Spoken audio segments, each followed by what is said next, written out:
social mobilization, and institutional development.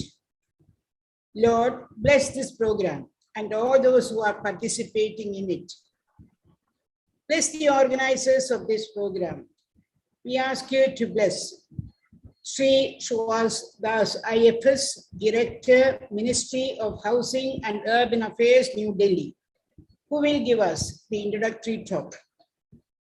We pray that he may continue to be a blessing to all in all that he does.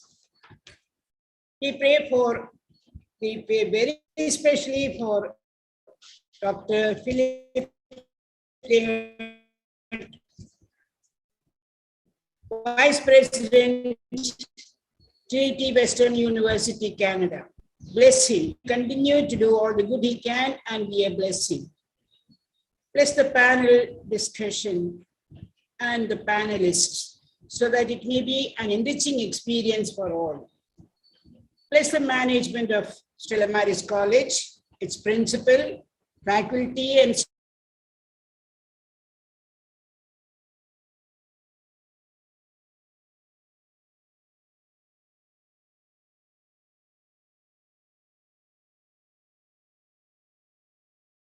we make this program, we make this prayer in your own precious name. Amen. Thank you, Sister. Dr. Sister Rosie Joseph, Principal of Stella Maris College, is a person who always worked towards connecting young minds to strive towards success and achievement. I take immense pleasure in welcoming Dr. Sister Rosie Joseph, Principal of Stella Maris College, to deliver the welcome address. Good morning. I'm happy to be here this morning for the inaugural session and subsequent panel discussion on social mobilization and institutional development organized by the Department of the Pradhan Mantri Awas Yojana Urban. I am very pleased to welcome our guest of honor, Dr. Philip Laird, Vice President, Trinity Western University, Canada, to this event. Dr. Laird is a familiar face for all of us at Stella Maris. Our partnership with Trinity Western University goes back many years, and several lectures and workshops have been organized for our students with academicians from Trinity Western University. Highlights of the partnership include student visits to the university for short-term courses. We look forward to listening to you, Dr. Laird. I extend warm greetings to Sri Shuas Das, IFS, Director, Ministry of Housing and Urban Affairs, New Delhi.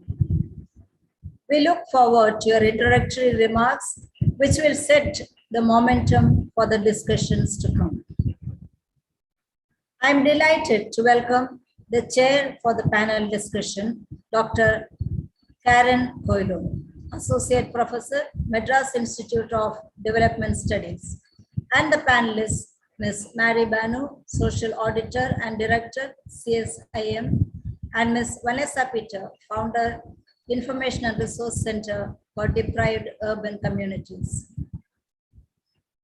The topic up for discussion is a critical one for all societies, particularly for a diverse and pluralistic society such as India's.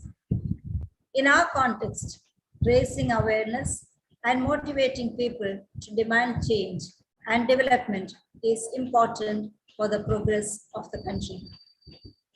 Our institutional mission is to work for social transformation, and you can see how significant this topic is for all members of our college community. I'm sure that all of you attending this event will acquire greater awareness and ideas to carry forward this vision as a concerted movement for positive social change. I wish the Department of Sociology, both faculty and students, all the very best in this endeavor. A warm welcome to the resource persons once again. I'm sure this will be an exciting and fruitful discussion and will motivate and encourage our students to facilitate social change at all levels.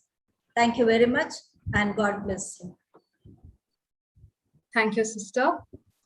Now I call Varsha, third-year sociology student, to introduce Thiru Swashish Das.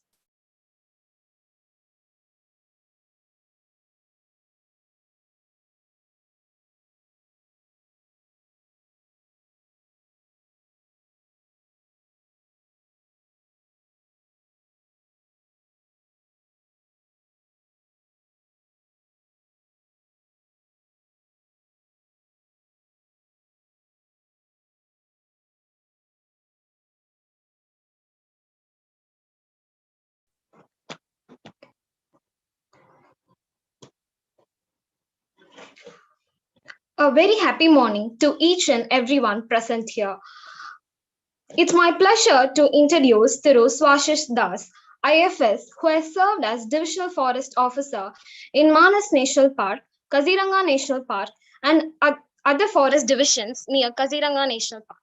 His contribution in dealing with man-elephant conflict by involving the community of Gokpur is notable. He has wide-ranging experience in dealing with man-elephant conflict issues, animal rescue, anti-poaching activities, interstate border issues related to reserve forests, and the creation of plantations. He has many publications to his credit. One of his publications is the book named Kaziranga, the Magical Wilderness. He served as State Mission Director of Pradhan Mantri Awas Yojana and National Urban Livelihood Mission for the last 2 years in Assam. Since June 2021, he is working as Housing Director for all Ministry of Housing and Urban Affairs. We are eagerly waiting to hear you. Over to you, sir.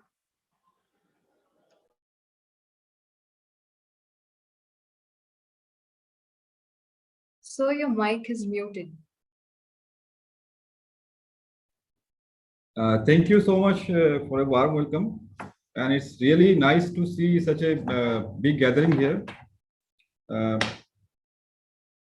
Respected Principal, Dr. Rosie Joseph, Madam.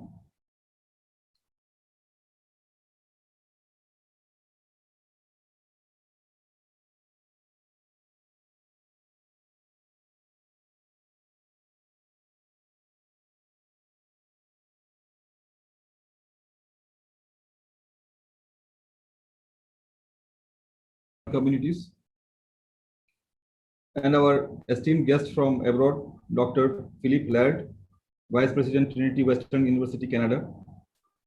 And my dear students of Stella Maris College.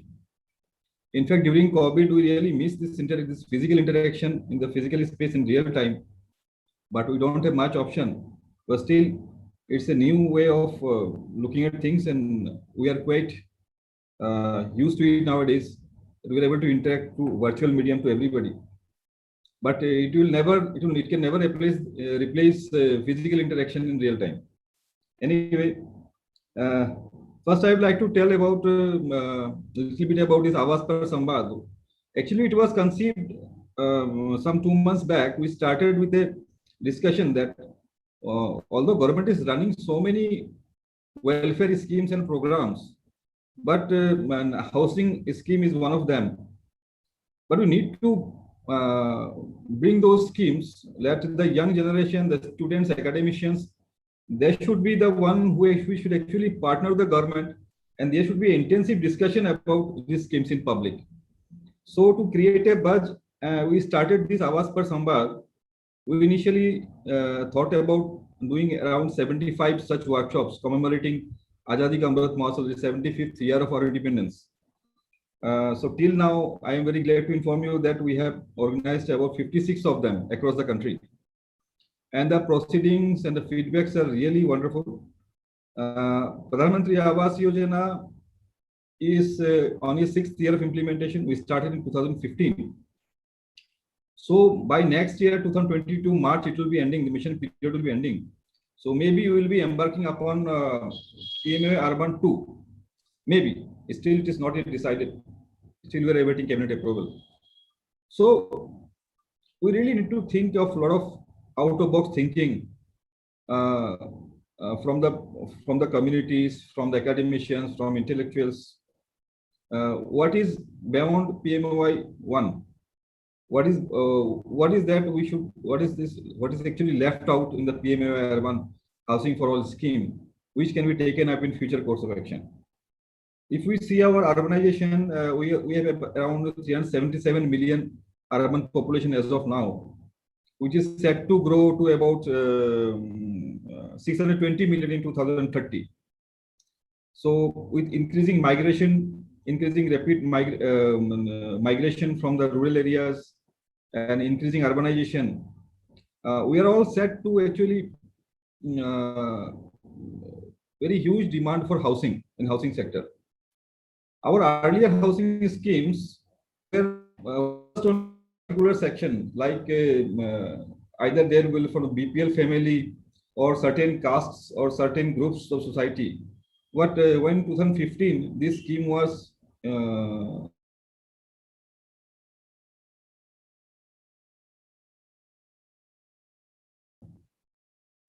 the demand survey itself, it was a kind of social mobilization tool.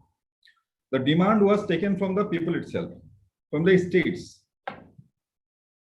The criteria were very wide.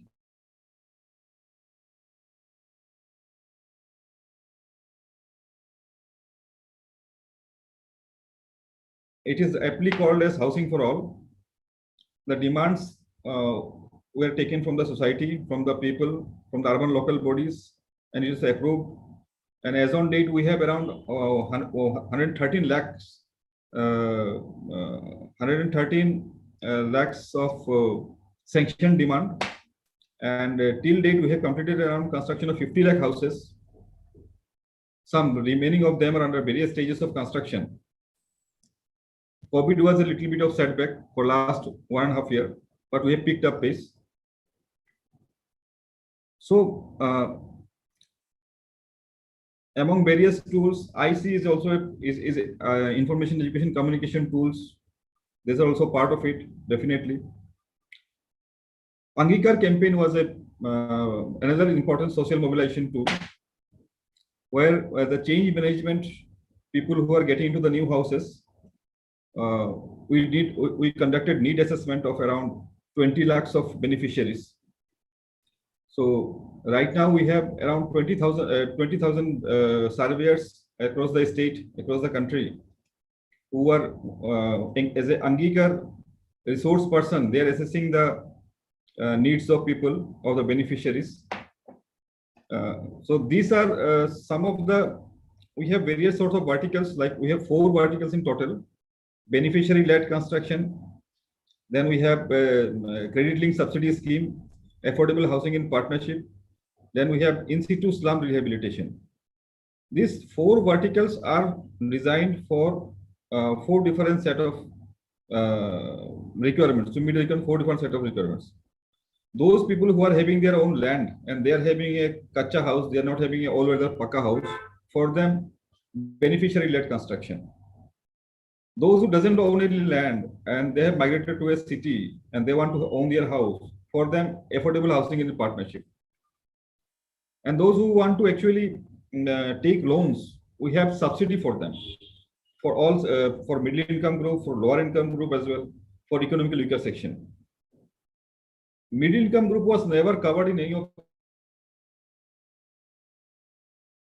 housing for all. We have covered this middle income group also, that those people whose income is up to 12 lakhs annual income, they are also covered. Though MIG subsidy was stopped from 31st of March last year, but it was continued till then. And then in situ slum rehabilitation, it is for redevelopment of the slums basically. So in these 4 verticals, we have our demands were saturated, and then we proceeded. And till date, we have covered around 50 lakhs of houses. There are a lot of gaps which I believe that we need to cover. That one is which can be discussed in course of your discussion. The need for social impact assessment. That what was the actual change in the social status of the people from this scheme, and how it can be actually made better. And then there is some gaps in financing because when we talk about inclusive housing, the economically weaker sections, they are at present they are somewhat outside the ambit of credit pools, bank financing. So that is one area which needs to be looked upon. So I request all the participants here that let this discussion, let this webinar be a very interactive one.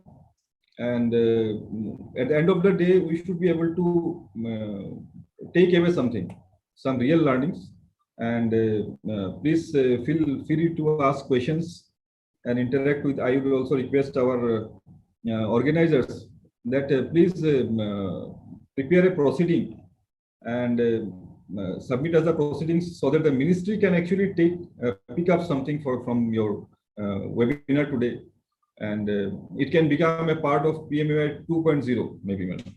So with this, ma'am, I would like to stop my brief speech here. And I once again welcome you all from Ministry of Housing and Urban Affairs and thank the organizers for organizing such a nice lecture webinar. And in future, maybe when there's a COVID is a bit, we are comfortable with the COVID scenario, we can actually organize such workshop in the physical space as well. Thank you so much, ma'am. Thank you, sir. Thank you for your detailed explanation of the schemes. I'm hoping everybody would have gotten an awareness about all these schemes right now. Thank you so much, sir. We will now share some videos showcasing the urban housing development undertaken by the Ministry of Housing and Urban Affairs, Government of India, through the Pradhan Mantri Awas Yojana Mission, Government of Tamil Nadu and Tamil Nadu Urban Habitat Development Board. And we will now see the enormous efforts put in by the stakeholders and indeed understanding how it was beneficiary for the society. We will also look at the beneficiaries through the welfare schemes in these videos. Here comes the videos.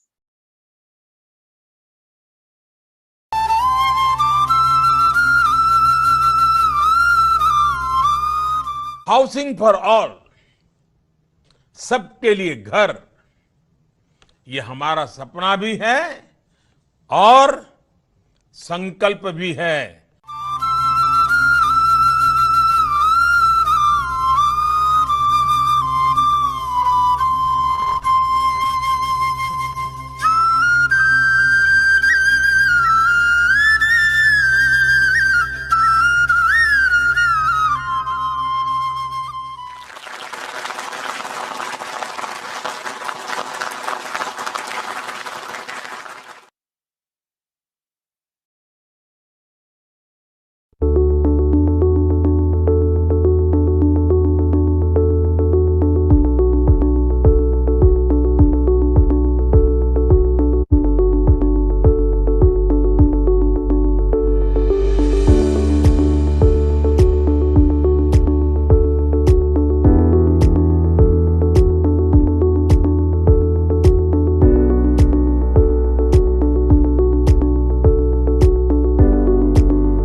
வருஷமா இடம் கொடுத்தாங்க, வீட்டுக்கு கடந்து வசதியே இல்லை. நான் பிளாட்பாரத்துலேயே கடந்தேன். 5 வருஷமாக திருப்பரம் பாலத்தில் கடந்தேன். பெரிய மழை பெய்யும் போது பஸ் ஸ்டாப்லேயோ இல்லை பஸ் ஸ்டாண்ட்லேயோ எங்கேயாச்சும் கடையை சாத்தினா அங்கே போய் படுத்துருவேன். மந்திரி குடிசை மரத்திட்டத்துலேருந்து நம்மளுக்கு ஹேண்டிகேப் கொடுத்து இப்போ 4 தவணையாக 2,10,000 கொடுத்தாங்க. அதில் நான் கொஞ்சம் காசு சேர்த்து வச்சு இந்த வீடு கட்டி இப்போ சந்தோஷமாக இருக்குங்க. முதல்ல குடியிருந்த வாடகை வீட்டில் எப்படி இருக்குன்னாக்கும் ஒரே ரூமாக இருக்கும். பாத்ரூம் 3 நாள் ரொம்ப சிரமமாக இருக்கும். பிள்ளை படிக்கிறதுக்கும் ரொம்ப வசதி இல்லாமல் இருந்தது. இப்போ நாங்கள் புது வீடு கட்டுறதுல நாங்கள் எங்களுக்கு தேவையான மாதிரி ஒரு ஹாலு, ஒரு கிச்சனு, ஒரு பெட்ரூமு, டாய்லெட்டு வீட்டுக்குள்ளே கட்டியிருக்கோம். நல்ல ஒரு சுகாதாரமான வாழ்க்கை வாழ்ந்துக்கிட்டு இருக்கோம். இந்த கனவை நிறைவேற்றிய பிரதமர் மந்திரிக்கும் தமிழ்நாடு அரசுக்கும் குடிசை மாற்று வாரியத்துக்கும் நன்றி.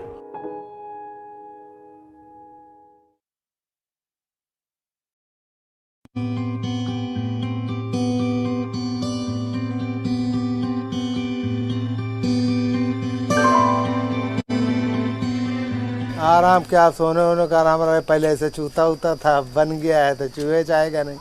जैसे क्या टीनों में घर में रहते थे, आप स्लेब में रह रहे हो। हाँ, पहले शौचालय नहीं था, अब था, है भाई। अब जाना नहीं बाहर पड़ेगा, ऐसे घर ही में काम सारे होने।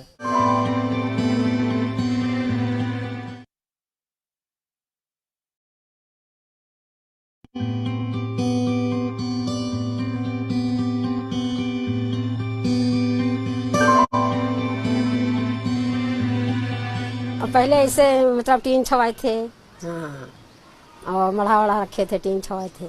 अरे उसमें यही है कि पक्का नहीं रहा, लीपो तो माटी लगाओ, साफ कीड़े निकल रहे हैं। फायदा हुआ, बहुत फायदा हुआ है सर। हाँ, जो बैठने को हो गई, बारिश में परेशानी नहीं है, चाहे लोग चले चाहे जो हो।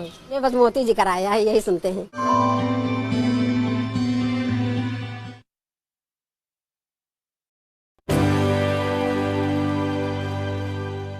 पहले टूटा हुआ घर पे बारिश आएगा तो पूरा अंदर पानी आ जाएगा। गवर्नमेंट रोड का पानी आ जाएगा, सेप्टी टैंक का पानी, बहुत गंदा पानी आ जाएगा, अंदर रह नहीं सकते। गवर्नमेंट में पैसा दिया था, इसमें घर बन के अभी तो बहुत खुश में।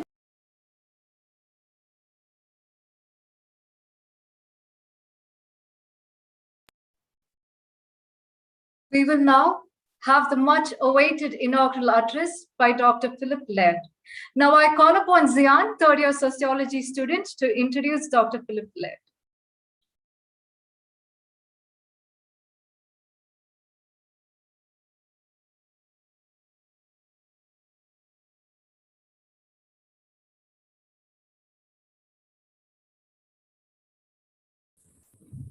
Thank you, Ravina.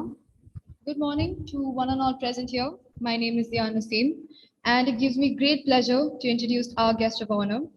Seeing as our topic for today is social mobilization and institutional development, we could have not asked for a better guest of honor than Dr. Philip Laird, Vice President of Trinity Western University. Over a 26-year career in higher education, Dr. Philip Laird has championed university initiatives, built new programs, and developed new campuses for Trinity Western University. As Vice President of Innovation, Global and Academic Partnerships, Dr. Laird has led Trinity Western University global operations from 300 students and 1.5 million in revenue in 2002 to one that serves 3,800 students and 29.5 million in revenue annually. With a PhD in psychology and a special designation in social development and psychology and the law, Dr. Laird has been recognized as an expert strategist, consultant, and public speaker. Host of the Trinity Western University Innovation in Industry, Education, Healthcare, and Business, Dr. Laird continues to research new and emerging trends that will shape the future of families, communities, and organizations worldwide. Dr. Laird has been actively involved in the development of over 50 international partnerships with institutions in Africa, India, China, Southeast Asia, Europe, and Latin America, and he continues to travel around the world to share his insights on the future of learning in the post-pandemic world. Dr. Laird has been an instrumental factor in the development of the Stella Maris Spa Center and is a longtime friend and colleague of the academic contributor to Stella Maris College. Being part of this institution that saw tremendous growth and development and teaches students to strive for excellence every day, your work is truly very exceptional. We are extremely grateful to have you with us today, sir. Over to you. Well, thank you. It's good to be with you here. For me, it's this evening. For you, it's tomorrow morning.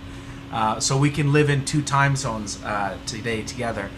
It's good to see all your smiling faces again. And it's good to know that I have friends all around the world, including in Chennai at Stella Maris College. I want to thank a few people who have made this this lecture and event a success. Of course, Dr. Sister Rosie Joseph, principal of Stella Maris College, who's a good friend of all of us, but of me definitely. Sister Susan, secretary of Stella Maris College. Dr. Sasita, who you all know, and she's a great friend of everyone. And she has actually visited Trinity Western University and knows our campus and our faculty very well. And Dr. Renuka Rajaratnam, who invited me to come and be part of this today. I'd also like to thank the previous speaker, Minister of Urban and Housing, Government of India Director, Mr. Suvasish Das, and for his great talk that came before mine. I'm going to go to a screen share, if that's okay, so I can share some PowerPoint slides with you, and then you don't have to look at my face the whole time. You can read what's on the screen. But let's move to the slides, and I'll go a little bit into lecture mode, if that's okay. I'm going to talk about social mobilization as a force for change. Hopefully you'll see the slides here in a second. Are they showing up okay from your side? Yes, Yes? sir. Yes, Okay. yes. One of the things all around the world that I'm finding is the impact that has happened to all of us as a result of COVID-19. And COVID-19 has changed the face of the world. It's changed the way we interact, the way we think, the way we work. But it's also changed the opportunities that exist for social change and for mobilization all around the world. And so COVID-19 has changed the way we function. Now, it's changed at various levels. It's changed in terms of our understanding of health and wellness, taking care of people, what it means to wear a mask and wash our hands and other things. But it's also affected our economies. Supply chains around the world have been disrupted. The movement of vehicles have been disrupted. Building buildings today, for example, as we saw with urban and housing development, is much more difficult than it was pre-pandemic. Supply chains have been disrupted, and getting materials into areas has been much more difficult, and getting workers in areas to work has been challenged by the pandemic. It's changed the way we educate, the way we interact. The fact that I'm in Canada talking to you by Zoom, where 2 years ago I would have probably been in India traveling and visited you, is a change. The question becomes, is that a good change or a bad change? I don't know. But at the end of the day, we're now engaged in video over IP technology on a regular basis for interaction with people around the world. One of the interesting parts about the pandemic, and this is something maybe for those of you who are sociologists to think about, is that it is a social event that is simultaneously impacting all of humanity. Now think about that. There are very few experiences we have collectively as people worldwide that are all experienced together. And COVID-19, this worldwide pandemic, has affected people in Africa, India, Southeast Asia, Canada, the developed world and the developing world, are all facing the same thing at the same time. What are the strengths that India has in terms of its resilience and in terms of its ability to engage in social mobilization? So a few years ago, I was invited to a presentation given by the Consul General of the Government of India here in Canada. And when he spoke, he talked about why India was a great place to invest. And these are some of the things he talked about. India has a strong and growing economy, and that economy will continue to grow till at least 2030. And even though the pandemic has slowed down economic growth, India continues to grow and develop. 2, India has a technically skilled workforce. India has the largest concentration of coders, computer coders, in the world. And they have not just a technically skilled workforce, but a technologically skilled workforce that is well positioned for the technological age. And that is as a result of many, many years of investment in India in the development of a technological skill base within the country. India has a growing base of tech startups. So it's one of the places in the world where the largest number of tech startups originate from. Okay? And that bodes well for innovation, for entrepreneurship, and for the development of new technologies. India also has a young, innovative, adaptive, and a hungry population. Now, I have to be careful about the word hungry. I'm not using the word hungry population in terms of malnourished or not having enough food. I'm using hungry population in the positive sense. Young people who are hungry for their personal growth and development. They are driven to try to do better for themselves, and families who are prepared to invest in the development of their children. They invest in education. They invest in opportunities for their children to succeed and do well and move up within society. India also has high internet and mobile user base throughout much of the urban centers. What are some of the challenges that India faces? So let's go through some of the challenges that we've seen. India has a strong union base. Now, strong union base is good, but it can be a challenge in terms of social mobilization. It can be a challenge because there may be groups that are motivated to resist change. They may not want change to take place because it will challenge the status quo and challenge the power structure and base. There continues to exist corruption and nepotism within government, security forces and systems, and businesses. There's an ongoing legacy of colonialism, hierarchical and entitled positions within society that create challenges for wide-scale social mobilization efforts. Because if these things remain in place, funding may not get to the places where funding needs to go for social mobilization efforts to take hold.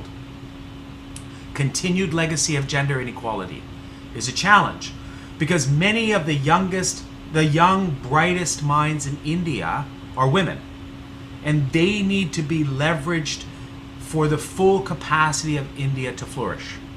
Okay? And gender inequality is a challenge to that. A wide digital divide and class disparity of education, financial resources, and opportunity. Conflict between regions, religions, classes, and genders continues to exist. And these challenges make social mobilization efforts difficult, more difficult than they would be without those challenges. Leadership in the future, and I teach leadership, and I believe that leadership sits at the center of social mobilization efforts. Strong leadership is critical. But leadership needs to focus on these things: reducing social and gender disparities, enforcing accountability and transparency at all levels, ensuring that there's transparency of how money is spent, on where it's invested, and on the outcome of government investments in resources, investing in innovation and technology, developing market growth and infrastructure development, and this is critical, cultivating a growth mindset in the education system and in the thinking of the next generation of youth. Now, I'm not going to spend too much time talking about a growth mindset versus a fixed mindset, but let me say this very simply. A fixed mindset believes that the world has limited resources that everyone has to compete for. So it says there's a fixed, limited resource base. Everyone has to compete for those resources. And I get my resources at the expense of you getting your resource. Does that make sense? That's a fixed mindset. A growth mindset says that we can create new opportunities that everyone can benefit from. Right? And everyone can have a greater life, a better life with more prosperity. And I don't have to take from someone else in order to improve my own life, right? And to also improve theirs. Okay, so I hope you understand the difference between a fixed mindset that creates competition for resources and a growth mindset that creates an openness for everyone to prosper and flourish. Social mobilization is a process of bringing together all feasible intersectoral partners and allies to determine felt needs and raise awareness of and demand for a particular development objective. And this is a UNICEF definition. So social mobilization is broad, wide, and full-scale mobilization of efforts for a particular social issue. Okay? So there's community development. Community development can take place at a local level. But social mobilization is mobilization of an entire society for change. And so when we talk about social mobilization, we're talking about big issues. We're talking about, as was mentioned before, urban development and housing. We're talking about the alleviation of poverty. We're talking about global warming, right? We're talking about, say, vaccine initiatives for COVID-19. Social mobilization is talking about the largest and biggest issues that we face in society and tackling and trying to challenge those things for change.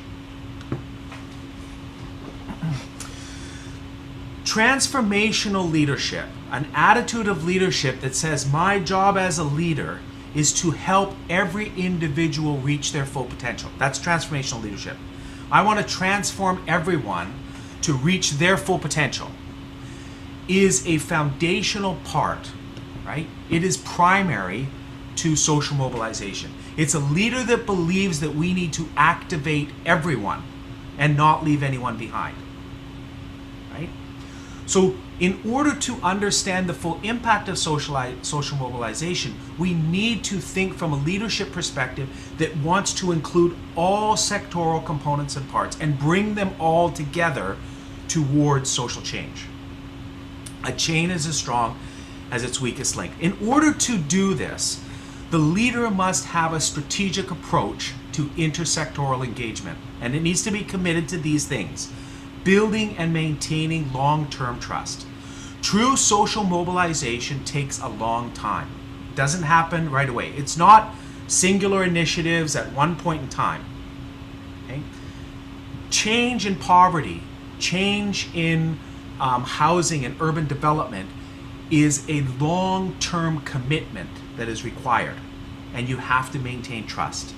We have to have a system of managing conflict and disagreement, dealing with tensions and dealing with resource allocations, commitments to achieving targets. So we have to be able to see targets, measure targets, and achieve targets, hold all sectors accountable for results, and measure and monitor results on an ongoing basis. One of the things I liked about the videos that were shown for urban and housing the development is that it was showing results, right? They were showing and displaying results. They were saying, here are the buildings we built, this is what they look like, here are the regions and areas, and here are the people, right? And that's critically important for maintaining social mobilization initiatives. 6 components of what I'm calling strategic social mobilization. 1, at the highest level, political will. Political will has to be initiated and sustained. And that's not always easy, because as we all know, politicians, right, are beholden to the electorate. We'll get into this in a second. They want to get reelected. And so it's important, there's sort of a circle, right? At the highest level, you have political will, but it's driven by the lowest level, right? Which is the individual within society who votes, right? And chooses those people that become the political leaders. Social engagement, civil service support, corporate resourcing, ensuring that corporations are also involved in resourcing initiatives, global awareness, local action, and the last is what I call education with a future focus, a way of educating for a growth mindset. Political will. Political will happens through 2 main forces: lobbying, lobbyists who try to engage the interest of politicians to take social issues on as part of their platform. right? They state them, they go to the electorate with those issues, and those become platforms upon which they are elected. Okay? So you have lobbyists and voting in a democracy. A key part of important social mobilization initiatives is an educated populace. And this is what I truly believe. An educated populace will vote based on principles. An uneducated populace will vote based on pragmatic need. Okay? An educated populace will vote based on principles, on the greatest good for the largest number of people. An uneducated populace will vote based on pragmatic need. What do I need right now? And then you have influence based on pragmatism, not based on principle. We have to ensure that political leaders are intrinsically and extrinsically motivated to consistently stay on message to support the social mobilization effort. 2, social engagement. There needs to be the engagement of social groups and organizations that are already organized. So it's very important that politicians don't go around existing social groups and local communities. So these include non-government organizations, social action coalitions, unions, social interest groups, cooperatives. And it's important for social mobilization efforts to be sustained that we captivate the interest and the minds of those involved in already organized groups. And they can use their community resources, their financial infrastructure for change. We need to establish a sense of community. We need to respect community leaders and respect their influence and respect their tenure, the time that they've spent building up their reputation within the community. As much as we respect leaders, we need to understand how to leverage the energy of youth. Okay? Youth will give energy, vitality to any kind of initiative. And I would talk about in leadership the development of a leadership pipeline. Youth who are being equipped and developed to become the next generation of leaders. We need to give youth a role and a voice at the table of social mobilization issues to ensure that they are sustained into the next generation. And we also have to show respect to influential leaders in the community. If we can mobilize influential leaders, if we can mobilize religious leaders, we can mobilize communities to sustain social mobilization. Part 3, the civil service. Often the civil service, the local bureaucrats, are forgotten in social mobilization initiatives.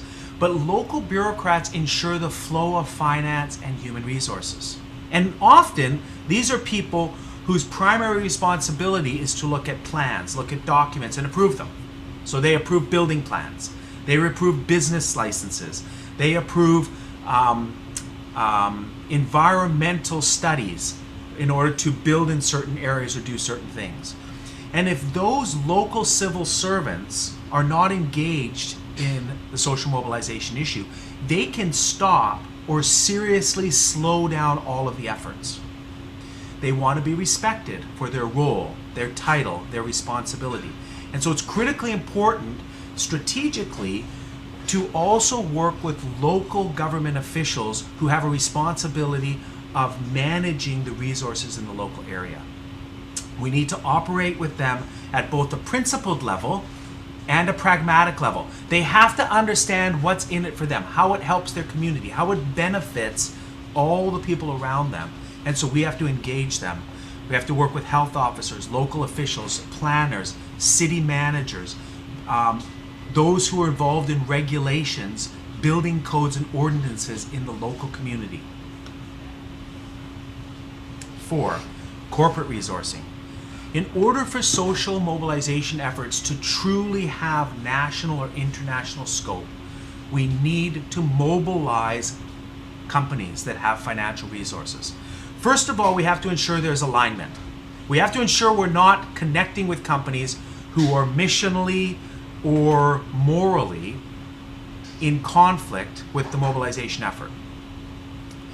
We have to identify what's in the best interest of the company. Because companies, we have to understand, companies are not social service agencies. They are there to make money, right? And to generate profits for their shareholders. That's what companies do. So we have to understand that from their perspective, they need to see what's the benefit for shareholders in doing this, in being involved in an initiative. Maybe we can leverage advertising and messaging for the company to help them increase their profile. Maybe we can help the corporation with its social responsibility messaging, right? They can show that they're involved in the social mobilization effort to show social responsibility in the local community. Maybe we can commit to providing data to the company on improvement and change that can be leveraged by the corporation to show the impact they're having in the local community. Of course, they will utilize that impact and messaging to try to generate increased sales, right? We have to understand if we engage in corporate resourcing, we are being involved in helping that company leverage the social action that's taken place. And we may promote the corporation at the community and government level to support their growth and revenue. So these things now start to go hand in hand when you look at corporate resourcing of social mobilization efforts. Global awareness. We need to leverage the media and learn how to be good at leveraging the media. Trinity Western University has a degree program in corporate communication. And corporate communication is the process of leveraging the media for big issues and big communication strategies. We need to spend resources on strategic campaigns in the public, corporate, and community awareness. We need to speak to the hearts of people and share stories. If you watch the videos of urban development that we saw just a few minutes ago, you saw that they were sharing stories. They were leveraging positive results, energizing people with messaging. You need to create positive messaging for people, not negative messaging, to force them to do things that they want to do. We found through psychology research that people are far more motivated by positive messaging than fear, as an example. We need to use social media to capture the minds of youth on social mobilization initiatives. TikTok ads, LinkedIn conversations, Instagram reels, new ways of engaging the next generation. So I saw videos that were presented, but we need to understand that those videos may not make their way into the hands of the next generation of young people who use social media differently than we do. We need to monitor internet communication chatter and use search engine optimization in order to ensure we know who's coming to our websites, what they're looking for, and whether they're finding the information that they're searching for. We need to have local action. Developing a strategy at the local level and community level. Ensuring that there is appropriate financing. Developing community education programs. Keeping the program simple and accessible. Don't overcomplicate the program. Empower the community. Ensure community and religious leaders are on board in the local area, and help people to feel engaged in the social mobilization effort. The seventh point, we need to educate the next generation with a future focus. And I call this generative development. Anyone who's in psychology may know Erik Erikson's model of psychosocial development. But Erikson talks about generativity. And generativity is the idea that people at a certain stage of life, my stage of life, are very interested in giving back to the next generation and building a legacy in the next generation. And that is called generative development. And we need to educate young people with this idea of being generative, that we are handing off to the next generation the skills, abilities, traits, the moral character to take care of the world and to take care of each other, because we're not going to be here forever. And so it's very important that we educate with this mindset to try to build and equip the next generation to be good stewards of this world and good stewards of each other. This happens at universities, colleges, and schools. We need to equip people both with skills, but we also have to equip people with heart, right? Develop the heart that wants to make a difference in the world and have a better world. Raise up young people to seek the prosperity and value of all people, not just those that are in their families or communities. And develop programs of civic, moral, and perspective-taking development so we can see all people as united and as one trying to build a better society. We need to listen to youth, give them a voice. And my last statement in this slide is it will be their world to manage one day and not ours. In summary, social mobilization is more than just community development. Social mobilization requires all constituents in a multi-sector structure to work collectively toward a big goal. A big goal that will take a lot of time and a lot of concerted effort by many parties.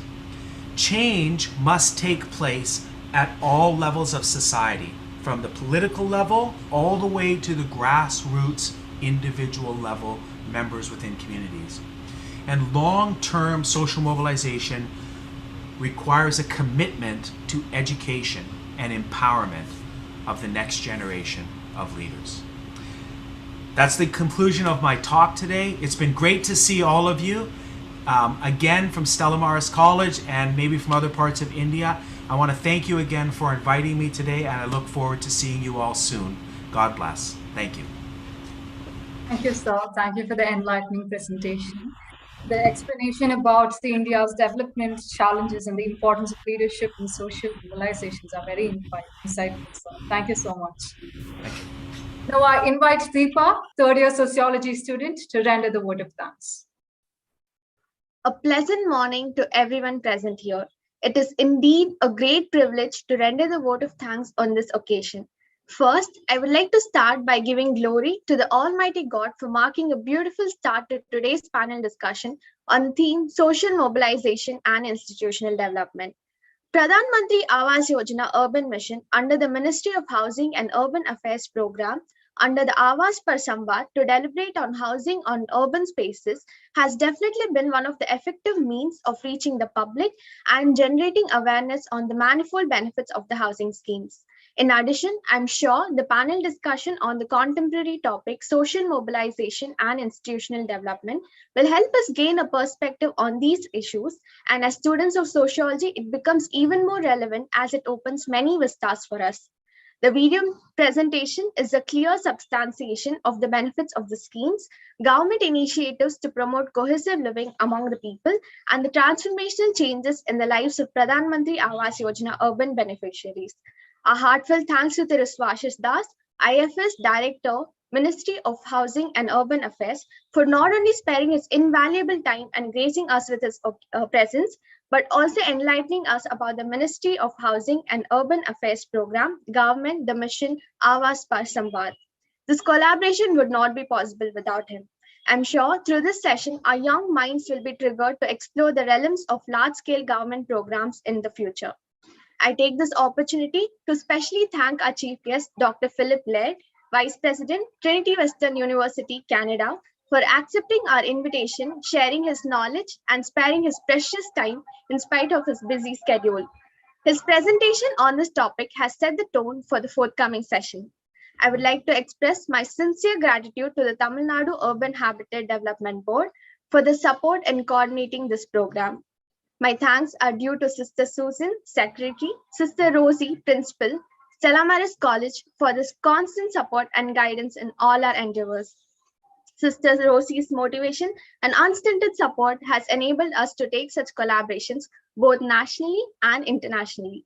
Last but not the least, I would like to thank Dr. Maria Agnes Sasita, Head, Sociology Department, for her zeal to give the department the best, and all the faculty members of the Department of Sociology for organizing this event and constantly facilitating opportunities to broaden our horizons. Once again, thank you all. Thank you, Deepa. Now we will move on to the session 2. We have congregated here amidst great scholars for the panel discussion on the theme social mobilization and institutional development. Social mobilization is the primary step towards the institutional development through community services. Now I call upon Sharika, third-year sociology student, to introduce the chairperson of the panel discussion. Good morning to everyone present here. Dr. Karen Coelho is an associate Professor in the Madras Institute of Development Studies, ADEA, Dr. Kiran Coelho completed MA Social Work in Tata Institute of Social Science, MPhil in Development Studies from University of Sussex, United Kingdom, and PhD in the University of Arizona, United States of America. Dr. Kiran Coelho specializes in urban transformation, urban reforms, informal labor, urban ecology, and urban civil society. Dr. Karen Coelho is a recipient of Junior Fellowship, Research Fellowship, Independent Fellowship, and Richard Cully Hunt Fellowship, and other awards. Dr. Karen Coelho has also authored numerous books and articles. Among many publications, latest ones are Lines in the Mud, Tank Restoration and Boundary Contestations in Chennai, The Habitus of Agglomeration, Crowding and Non-Compliance in an Indian City, Outsiders in the Periphery, Studies of Peripheralization of Low-Income Housing in 2 Indian Cities. Dr. Karen Coelho is an eminent scholar in the field of sociology. It's an honor to have Dr. Karen Coelho chairing the panel discussion on social mobilization and institutional development. A very warm welcome to you once again, ma'am. Over to you, ma'am.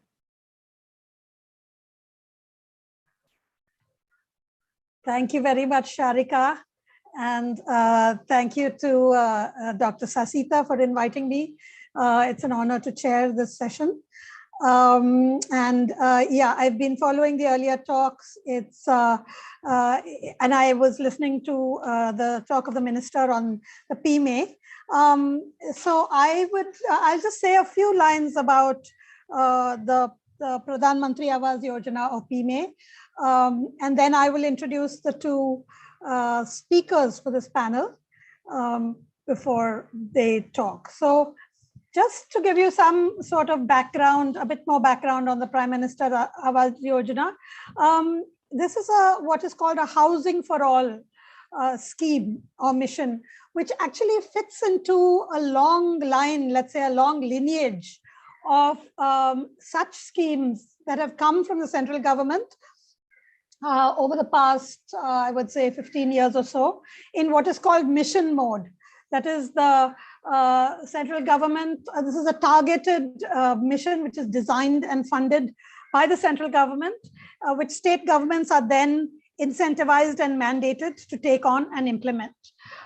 Such housing missions actually began quite a long time ago if you look at the history of housing in India. But we can sort of trace an origin with the Jawaharlal Nehru Urban Renewal Mission, which was launched in 2005, and it had a component called Basic Services for the Urban Poor, which was used largely as a housing component for the poor within this larger kind of mission. So therefore, we can say that that one started in 2005. So that was perhaps the first large-scale, huge central mission that came for housing. That was followed by what was called the Rajiv Awas Yojana in 2011-12, RAY it was known as, which was also aimed at producing slum-free cities.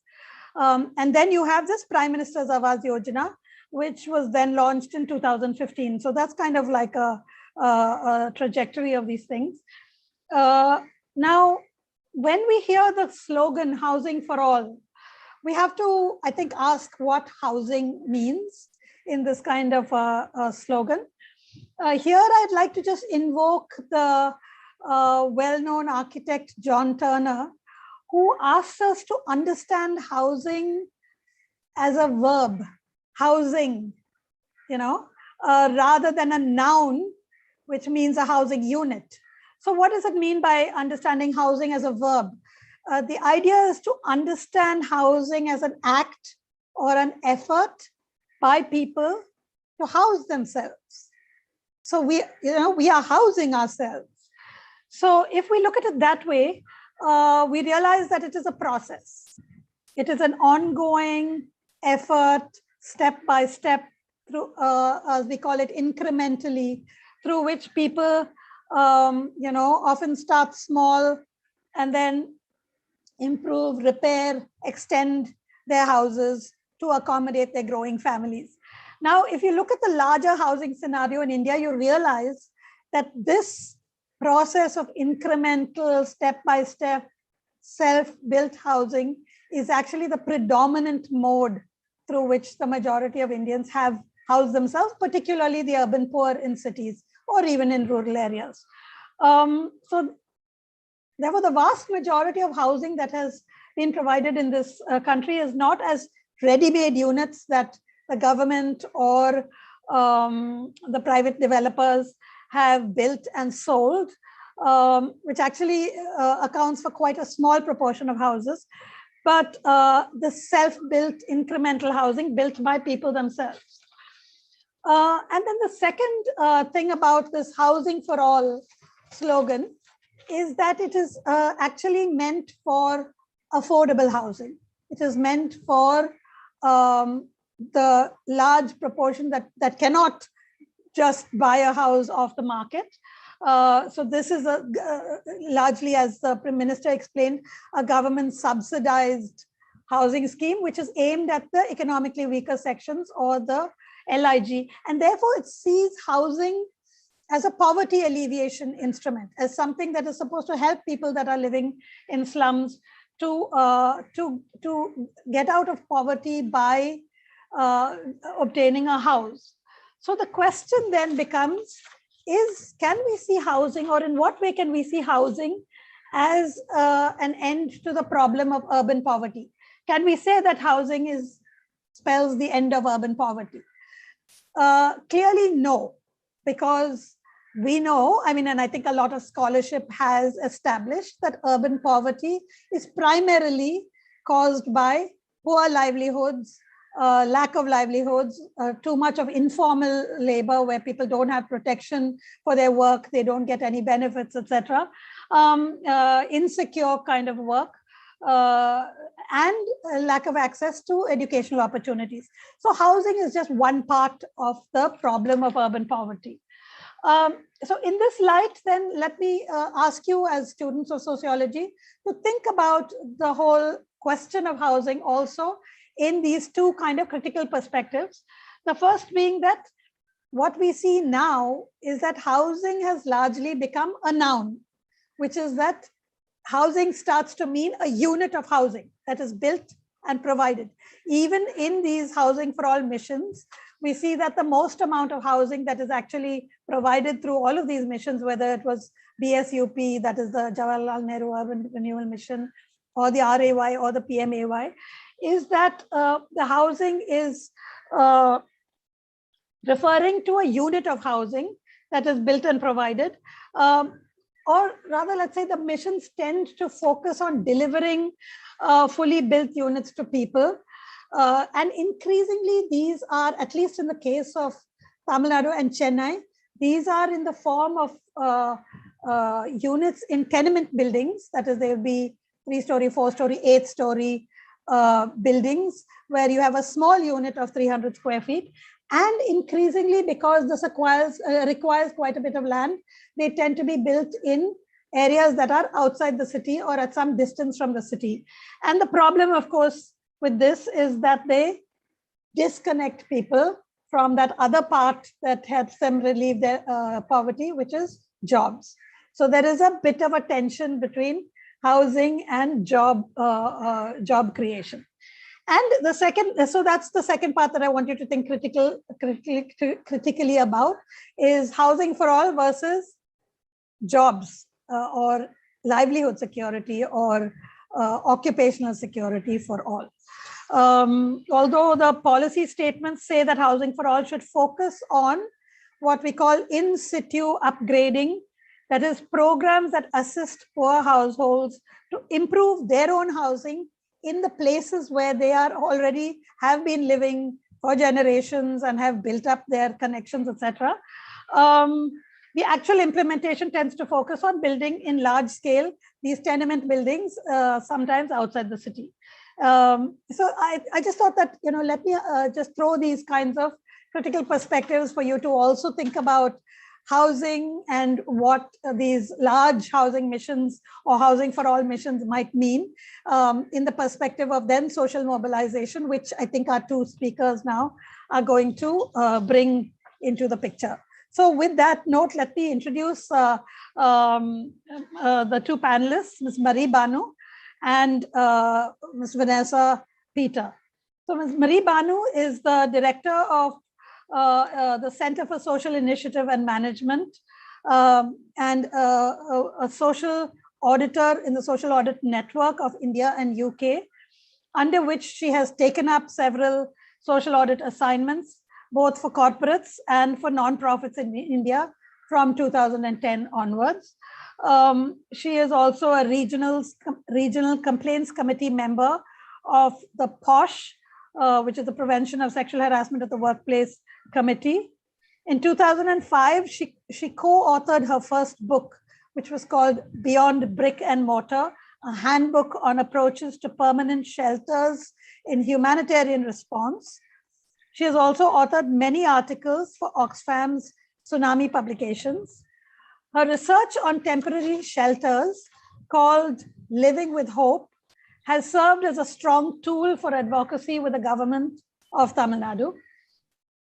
Ms. Marie Banu has received the Rex Karmavir Global Fellowship 2014 to 15 and the Karmavir Chakra for her commendable work for society. Ms. Vanessa Peter is the founding member and managing trustee of the Information and Resource Center for Deprived Urban Communities, which is, and through this she has formulated and facilitated the implementation of the Shelter for Homeless initiative for the Greater Chennai Corporation. She has done a lot of work with the state and city corporations, state government and city corporation. She is a civil society member of the state level committee constituted by the Supreme Court of India. She is a member of the State Project Sanctioning Committee. She is a member of the Shelter Advisory Committee and of the Internal Complaints Committee, and also of the Country Strategy Development Team of ActionAid India. In 2012, she volunteered with the Office of the State Advisor to the Supreme Court Commissioner. And she has also compiled city-level plan for shelter and allied services for the urban homeless in 3 municipal corporations of Coimbatore, Tirupur, and Salem. Her ambition is to uncover acts of injustice and strive towards bringing forth a pro-poor transformation in public policies. Now, I invite the 2 speakers to begin. Maybe Marie Banu to start, 20 minutes each. And maybe I will, I don't know, maybe I'll wave some fingers when it's 5 minutes towards the end, just to kind of give you, yeah, thank you. Thank you so much. Over to you. Thank you so much, Karen, for the generous introduction. It's always a pleasure to be back to my alma mater, Stella Maris. So special thanks to Reverend Principal Sister Rosie, respected Secretary, Reverend Sister Susan, Dr. Sashita, and professors of Department of Sociology, my dear students. Very good morning to all of you. I would like to focus on the theme social audit and housing. Yes, in the perspective of the entire panel discussion, social mobilization and institution development, of course. And the perspective I would like to look at is from sustainability and equality angle. We've got various programs we can showcase and talk about, and primarily about the PMAY urban program, where they focus on the economically weaker section and the lower income group. There have been many programs run by the state government as well as by several CSR through their programs to fulfill the mandate of CSR spend, as well as the state government programs.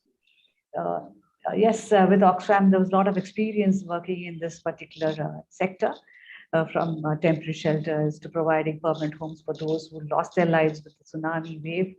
And then again, different social audit exercises which we have done for infrastructure, as well as programs run by corporates for providing homes for the homeless. I will start by talking about the program run by a corporate called Equitas Small Finance Bank, the CSR wing EDIT, or the Equitas Development Initiatives Trust. Before that, to give a prelude, why are we talking about housing today? What is the need? We are all stuck in cities, right? Our students, I'm telling you, and we've seen concrete jungles. But we also, when we go to college and we're going out, we also see the pavement dwellers. So what is their way of life? We just take a glance and then we just move on. Have you ever wondered the way of life they lead? What is the essential thing that we need to do as citizens? Is just the housing or something sustainable? Huh?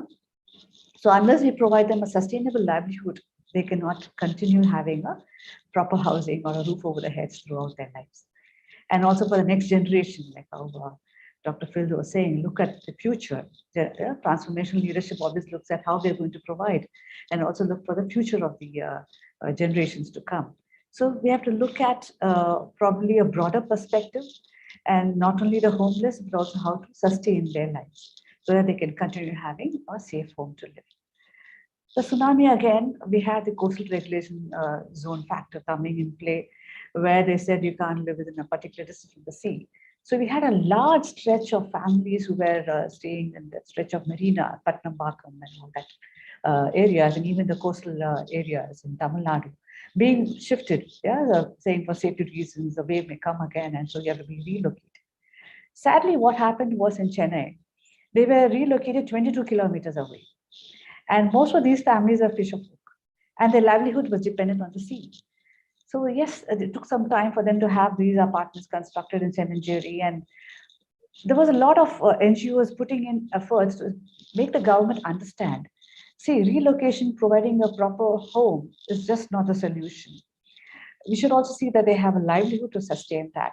So what happened when these families were relocated, which we had documented in that report, Living with Hope, and also the research on the temporary shelters, saying that they need to live closer to where the livelihood is. Yeah, so this also opened up a lot of avenues for the government to look in factors where they can see that they are not totally displaced. We have got many people talking about displacement, dam displacement, Mera Patkar and all, but for the homeless people in the cities, there's not much of advocacy happening in this area, which is one area as sociologists we should look into. What about these people who are living on the streets? Who are they? Where do they come from? Yes, migrants. We say they're coming from rural areas. But do they have a proper place to live? Can't they afford? We did a recent need assessment for one of the projects run by Chennai Roti Bank and found that these homeless people were all migrated from rural areas where they did have a home back there. Yeah, and they had farm, probably they're not farming now, or because of the COVID, not enough of income coming through. So they migrate to the cities and they don't have a home because they can't afford to pay the rent. So they live on the payment. Many are living with their families, children. Is it safe for a family to live on the payment today? Again, an argument will talk. So when we have these communities coming in, settling in the cities, putting up some temporary structures using plastic sheets and the banners, the plastic banners which have been disposed and all that. It is a makeshift small unit which they come into. And they continue living there. Many in the recent studies show that they're living there for more than 10 years now. So what happens is the people get used living in that, and the fear, the insecurity they have in the night, lack of sanitation and other facilities, all this really takes impact on their entire moral well-being. So about this particular program on the pavement dwellers, there was a CSR project of Equitas Small Finance Bank called Equitas Bird Nest Project, which was part of their trust activity. So this Bird Nest project focused on the slum dwellers in Chennai. The aim was to give them a better standard of living. So again, better standard of living, better quality of life and all that. It's jargon in today's social lingo. So when they wanted to focus on these pavement dwellers and give them a sort of a safer place to live or access to slum housing, the pilot program identified 100 pavement dwellers. Most of our Chennaites will recognize these areas: Ainavaram, Chindadripet, T Nagar, Egmore, Marina Beach stretch and things. So they did a need assessment first. They found out what was the basic need they needed. And they said, yes, we all need homes to live.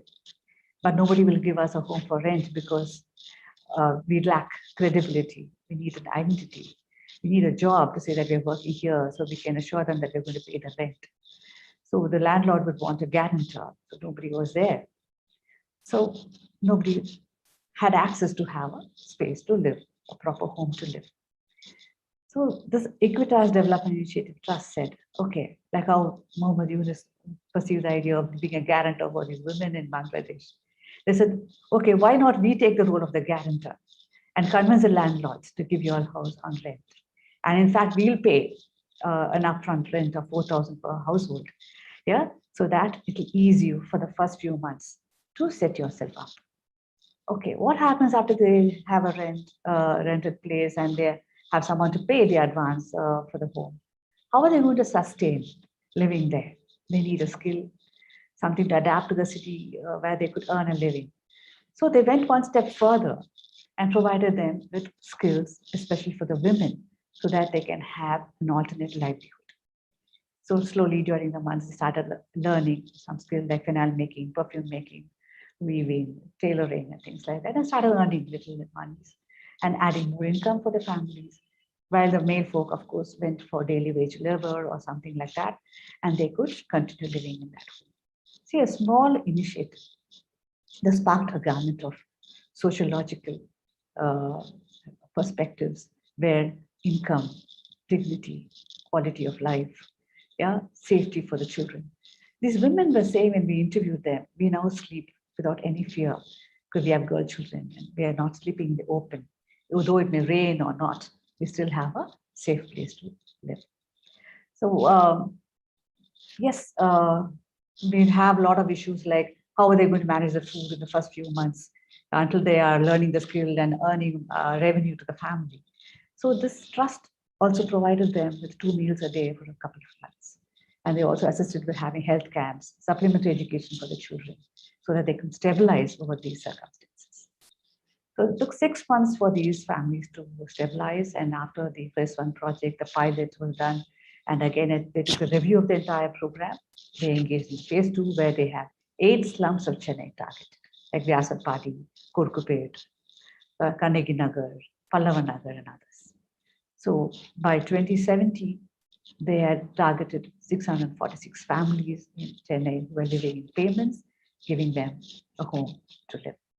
The budget was very minimal, I would say, for this particular program, 26 lakh and 29,000, but still the impact was huge. The rent, of course, you may wonder how much would be a rent for a home, family of 2 or a 3. Average was around 750 to 1,500. So the payment dwellers who were earlier engaging in small trades, you see in the parking spaces or in the traffic signals, they're selling small products, they could easily earn that money to feed the rent. And also they have a skill now where they could earn more money in a more dignified manner. So just by providing a roof over their heads, they are now safe, secure, have an identity. They have got a social status. Yes, they have an address now to talk about. This is about the sustainable housing, which I wanted to talk about. The next angle I want to speak about is on the equality, how people are provided homes, no matter which religion or caste or creed or social status or economic status they belong to. As sociologists, we all would have heard about Samatvapuram, late through Karnandaji's vision of having a home for everyone, no matter where they are from. So the Tande Periyar's, again, his vision of promoting social justice was tried at Samatvapuram in the year 97-98. So what do you talk about egalitarian households or providing equal opportunities for families? Is it really possible? Now it's 23 years, and yes, it has been proved to be possible. So this entire Samatvapuram concept is having different communities, people from different class and caste coming together and living in a common residential area where all amenities are available. So the first one, which started in Madurai, they had 45 scheduled caste families, 25 most backward caste community families and backward families like such, and even a few forward caste who can't afford housing. So the criteria for selection of these families was that first, they should not own a home or piece of land, they should be below the poverty line. And there was a rigorous sort of a selection process where all the bureaucrats had their own parameters to assess from. I recently have visited Kutumbakam last week, in fact. And this is 30 kilometers from Chennai. You will hear probably 10, 15 years down the line, Chennai has been extended even to that level. So here you see still that 100 houses. I think only 3 or 4 have relocated, but the others continue to live there. Some houses, of course, have been extended, as we heard that their families grow, so they need more space. So they try to build an extra extended structure in the same plot. And some needs repair because they couldn't afford probably. And the community hall, again, of course, is being sanctioned for a reconstruction. So these 100 families, when they come together, as sociologists, what do you look at? You look at equality, equal opportunities, yeah, and again, a dignified way of life, an acceptance, social harmony, where you have your neighbor not belonging to your same class and caste. So you learn to understand their way of life, recognize their values. So we have different communities, have different religious practices. So what best platform you have than to teach our children what social life is beyond where we live. Today, we have all the education sectors having, of course, elite people coming in.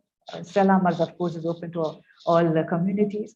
But when we have this sort of a community living and exposure to all these factors, the children also, the mindset develops at a very young age, and they also learn what real life is, what reality is. And the Samatopuram in rural areas is just a small spark. The recent government, of course, has again recognized this Samatopuram, and they have mentioned and acknowledged this as a boon for the society, where the social factors and issues of communal conflicts and all can be minimized by people recognizing each other's values. And the present CM of Tamil Nadu, through M.K. Stalin, has also announced that he would continue to implement Samatopuram in more rural areas. So we're talking of social mobilization, harmony, and justice and housing. Looking at the global agenda of sustainable development goals, are we aligning with it? Yes. We are trying to make a tiny attempt at this by providing them housing. I'll tell you how. When we talk about the first bird's nest project, we can say they're aligning with SDG 1, which is end poverty in all forms, everywhere, where we're trying to give them a home, a skill to earn a livelihood. So again, they're able to feed their family members and educate their children, again, leading to no poverty. Second is SDG 8, again, with the livelihood opportunities, they have decent work and economic growth. The third, SDG 11, making cities and human settlements inclusive, safe, resilient, and sustainable. What more than the housing which is being provided? For the Samatopuram project, again, we talk of SDG 10 and 11. SDG 10 being reduced inequalities, and 11 again, making cities inclusive, safe, resilient, and sustainable. So this is just a brief or a, a perspective which I thought when Dr. Sashita was saying, talk on social audit and housing, where I could relate to and have experience in working in these areas. There are much more examples which you can look at. Our state government is also working with the Slum Clearance Board and having many programs coming up. In fact, the entire stretch of the Marina, the Patnambakam stretch, where the Slum Clearance Board is coming up with tenants, are going to be provided for the fisher folk so that they live near the sea and in a safer place. So the government is also really looking at the entire issue of displacement and providing homes for those who need it. So thank you very much for this opportunity, and I look forward to the discussion.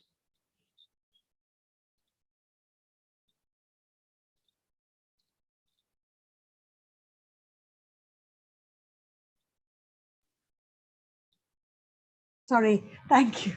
Thank you very much, Ms. Marie Banu. That was an extremely concrete and useful sort of a presentation, giving very, very sound examples of inclusive housing processes. And I'd like to now invite Ms. Vanessa Peter to speak. And yeah. Greetings, everyone. I am Vanessa. I hope I'm audible. And basically today, what I'll be talking about is the perspectives from the field.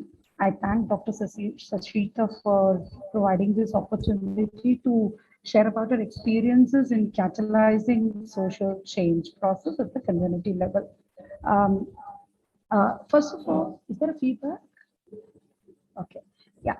So before starting, I would like to say that just a brief introduction about the organization.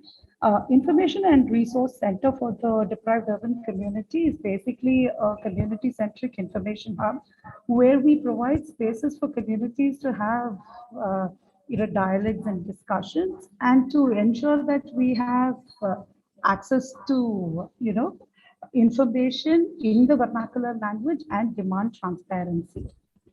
So to start with, we would like to just highlight what the Government of India talks about social mobilization and institution development. So in the training module for the National Urban Livelihood Mission, the Ministry of Housing and Urban Affairs have highlighted three major explanations for social mobilization and institution development. The idea is whether it is being implemented is completely another story altogether, but this is the explanation which they've given. So social mobilization is a planned decentralized process that seeks to facilitate change, basically by mobilizing the poor. And it also focuses on, strong community level institutions where communities can organize themselves to take collective actions. And another key important thing about social mobilization, which the Ministry of Housing and Urban Affairs have mentioned, is about engaging people's participation, especially in achieving the specific development goals that these particular projects envision. So I'll be basically dealing with social mobilization and institution development in urban housing. How, because there was a gap in these, how civil society organizations has to pitch in to ensure that community participation is enhanced in the urban housing programs. See, first of all, I would like to say that as Dr. Karen has mentioned, see, housing should not be seen as a standalone, strategy for addressing deprivation. There is need to ensure access to education and employment opportunities to ensure that there is a holistic development. But somehow, in the current housing programs, that is not, somehow it's not been realized. And I would like to kind of add what the United Nations Human Rights Office of the High Commissioner has to say about human rights to adequate housing. And one of the components is on participation in housing related decisions. Unfortunately, this has not happened much, and definitely there is a need for strengthening participatory approaches and community engagement in the both levels, at the policy levels and program implementation levels. Often we find that communities are not engaged in the policy formulation processes, and we find that communities are often alienated, and that is one of the reasons some of the policies end up being anti-poor rather than being pro-poor.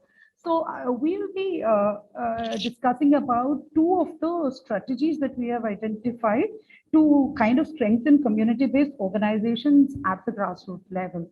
So the first, before going into it, I would like to give a brief about these settlements that I'm going to talk about.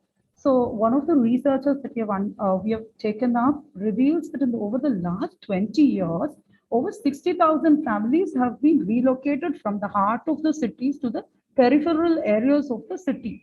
Now, for the communities in the city, for the slum settlements or the informal and low-income settlements in the city, their livelihood is location specific. So when they were resettled to the peripheral areas, there was a livelihood crisis which communities faced. And moreover, the quality of these houses in these resettlement area further intensified the vulnerabilities of the communities which they were already facing. So in that context, we also found that over the last 5 years, of the 64 settlements that were forcibly evicted and resettled, we found that only 96% of the settlements had some sort of community consultation prior to the relocation, which means people did not have any sort of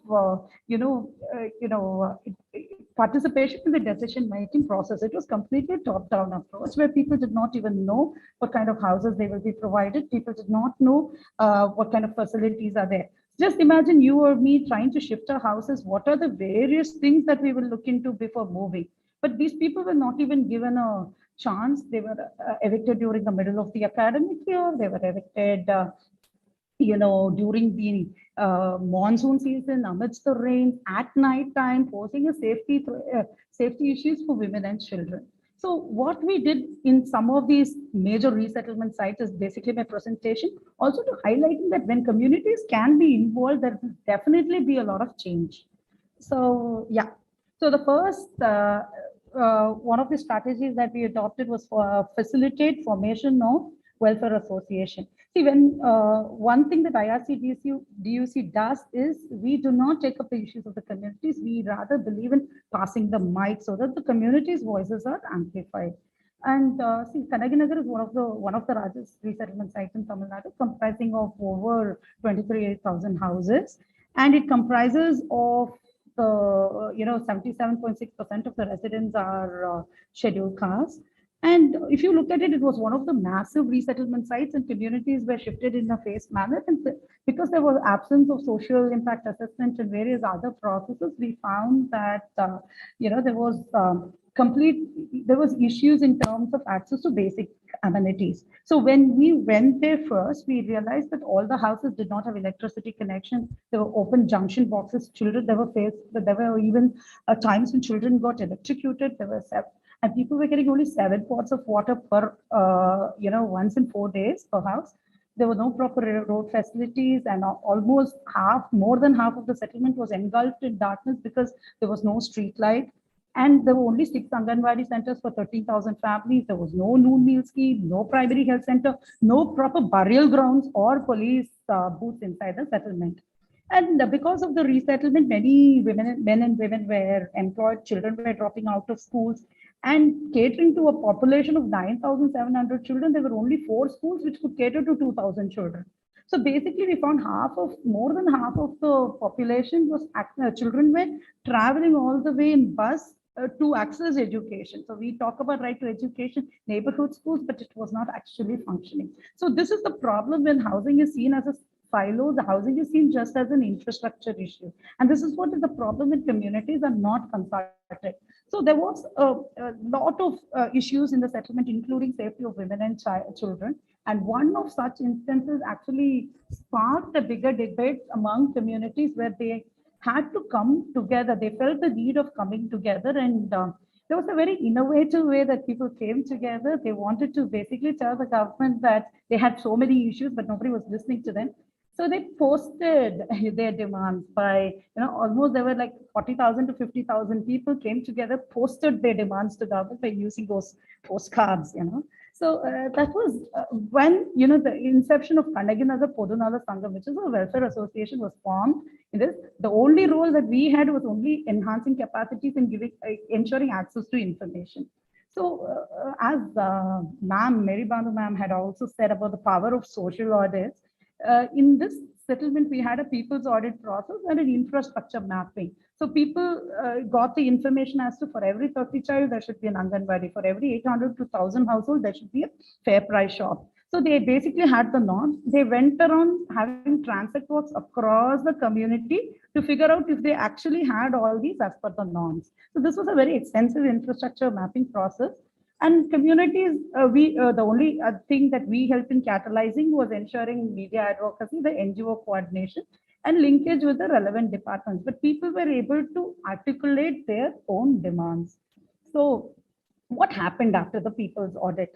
So for the first time, you had lots of officers coming down to the settlement. You had a series of review because there were multiple departments providing multiple, services. We had an entire all department review inside Kanaginagar for the first time. There was a series of meetings, and a development plan for Kanaginagar was based on the findings of the social audit and the infrastructure mapping process. So for the first time, the Tamil Nadu Urban Habitat Development Board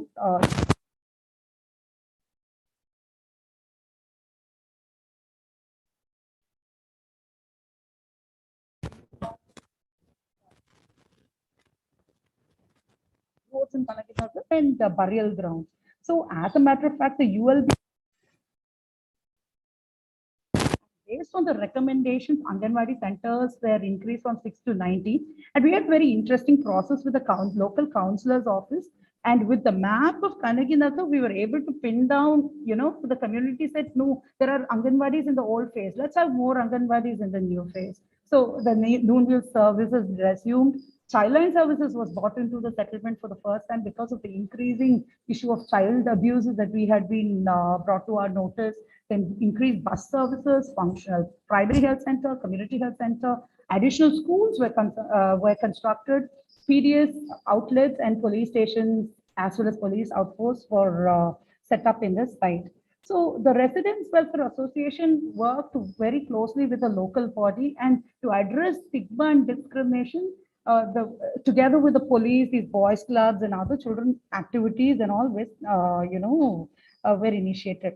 So basically to, break the monotony of too much of talking, I thought I can show you some photographs of how Kandaki Nagar was. Yes, there was no water supply. People were taking it from the underground, sewer. And this was exactly how the site was. These were the open junction boxes, open electric wires. And after this audit, social audit, we had proper junction boxes, you had proper, police outposts, then there were roads, there were proper roads laid in the settlement, there were parks developed, there were, e-Seva mayams inside, there were bus terminus provided, and also a community center and the unit office. This is a picture of the school. So basically what, if you ask me, is the issue of Kanaginagar over? It is not. Definitely there are miles to tread. But however, it was a good start where the communities were able to have an interface with the government officials directly. So residents welfare associations or community groups tend to, once the collectivization process happens, there is no turning back. People will start articulating their rights. And another resettlement site is Perumbakam. Again, a huge resettlement site. And if all of you had seen the video that was presented, the first video talked about this global technology housing. And this is an extension of Perumbakam. So you will see the issues in Perumbakam also. So sometimes we should not be, as we shouldn't be judging the book by the cover, we should not be just seeing the house from the exterior, thinking that it's a great infrastructure, because sometimes it looks beautiful from the inside, but then, the services are not adequate. So what happened in Perumbakam was there was increasing, violence against women and children, and that was brought to our notice. And there was also a process where there was also an issue that there were lesser participation of women in the existing CBOs in the settlement. So with Dr. Karen, we initiated the Safe Spaces campaign in the site where using participatory approaches, we actually earmarked the unsafe sites and the safe sites within the settlements and where they need street lights, where they need CCTV cameras, where there are dark spots, and all that was, recorded through a participatory process. And this was in the middle of Perumbakam, attracting a lot of attention. So many people participated. And the report was shared with the managing director of the Tamil Nadu Urban Habitat Development Board. And after that, you had, based on the community's recommendation, that street lights, and then you have grill gates in all the tenements. So as an impact of the Safe Spaces campaign, for the first time, the board actually had a consolidation of NGOs working together to initiate safety measures into the settlement. And there were a lot of sports and other events that were carried out. And to be on, what of the long-term impact is till date, the coordination between these groups and the government along with the communities are existing. And only after this, the government felt the need for starting Residents Welfare Association. So as a matter of this entire safety issues were being discussed openly by communities. And one of the indicators is the number of cases being reported increase in the settlements. As a matter of fact, we were able to also take up certain cases and fight it legally, especially on domestic violence and child sexual abuse. So once women start talking, there is, once the empowerment process happens, there's no turning back. And mind you, it was very difficult because the existing community groups were all, were all rooted in the patriarchal system. There were no space for women, but this helped us kind of reach. So only the role that we had was providing them the adequate platforms and the information. So we had the Institute of,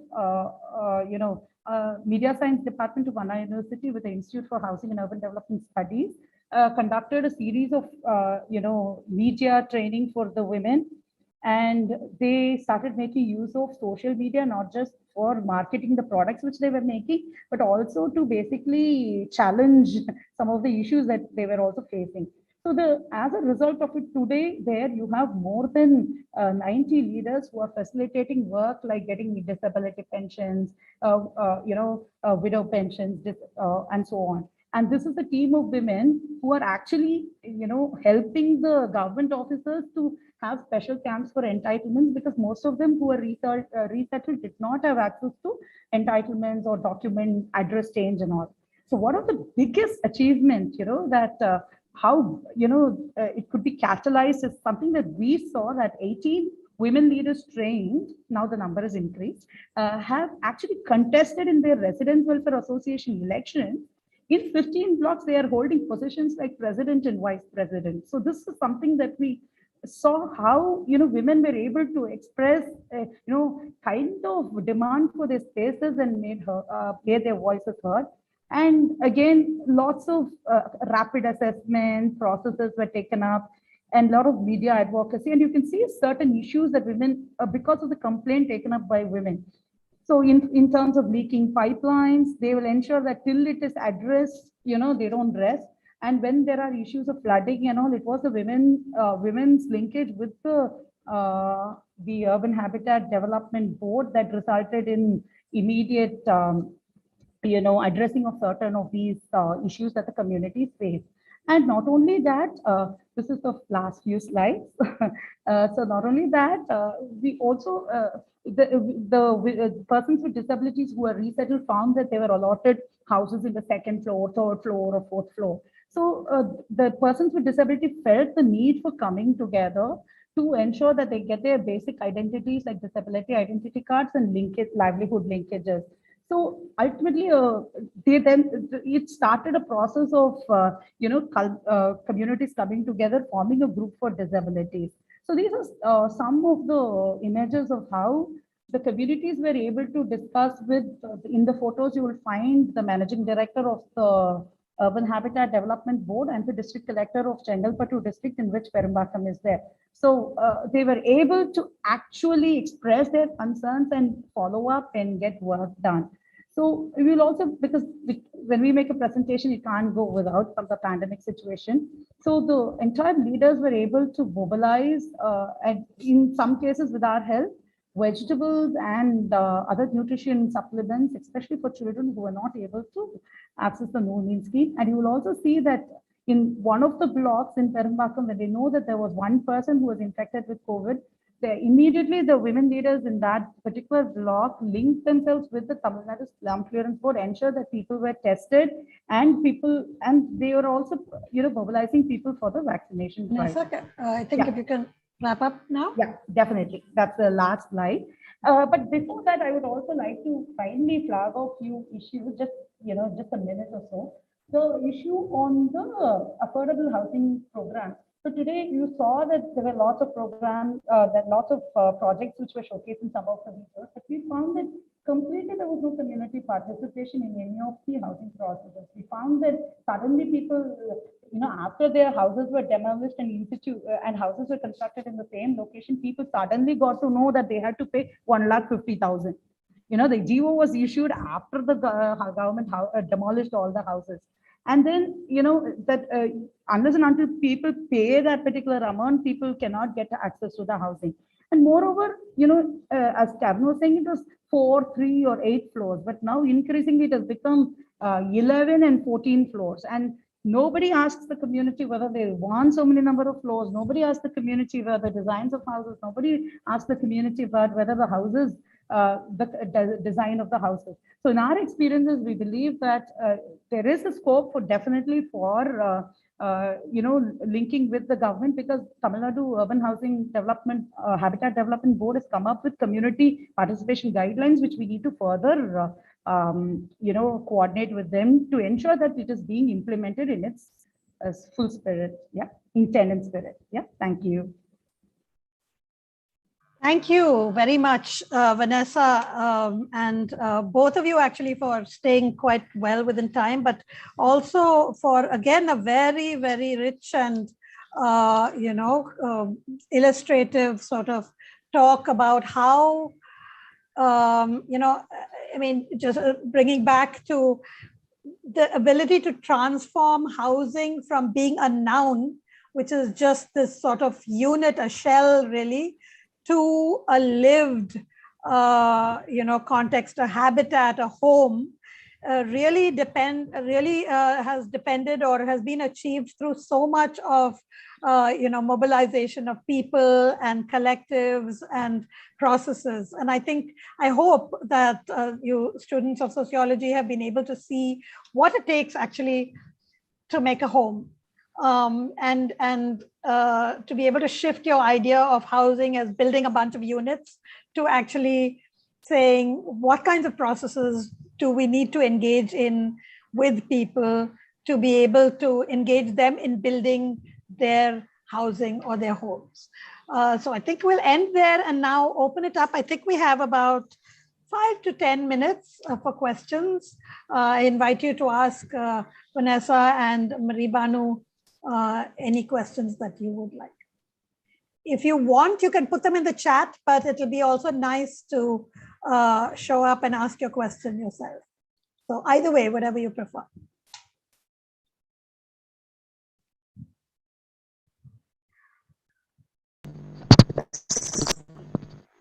Good morning, ma'am. Am I audible? Yes, you are.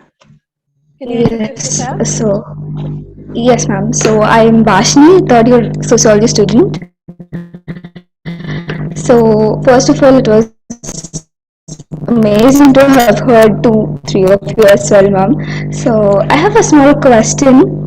Ma'am, like in the urban areas where the government allowed housing in a certain places, where I have listened to stories and cases where people, ma'am, who have allocated to a certain place have shifted to another place, leaving the place for rent for someone else. Is this case a reality? Does this actually happen? And if that actually take place, is there anything that can actually regulate it, or why does this happen in the first place, ma'am?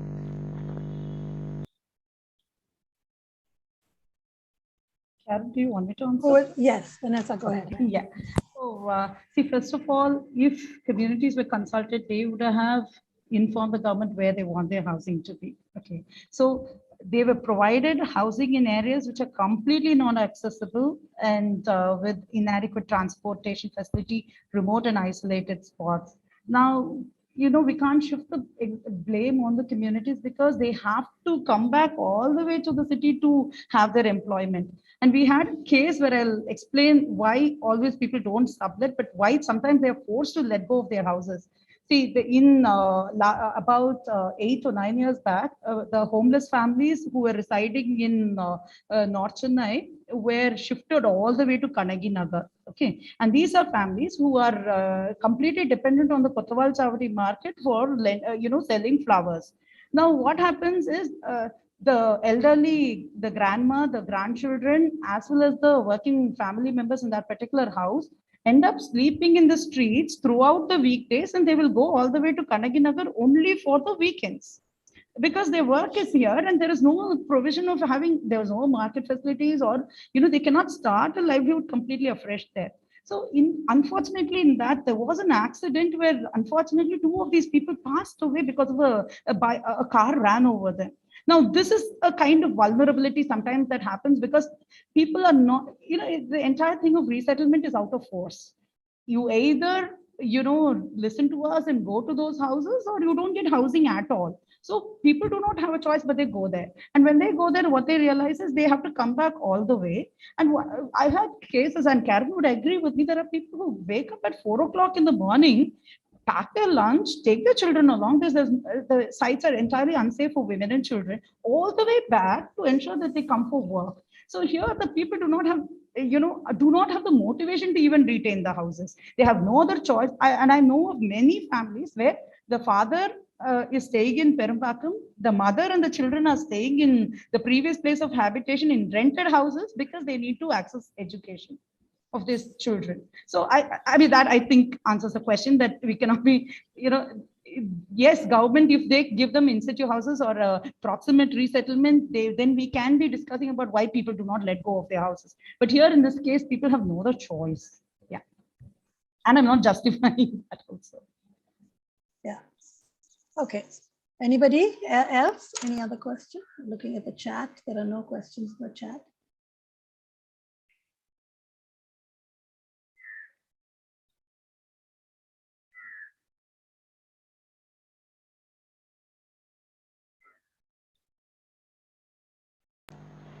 Ma'am, since no one is asking, can I take another chance? Ask question? Yes, Vaishni. Yes, ma'am. So again, recently we had a tribal and rural camp, ma'am, where again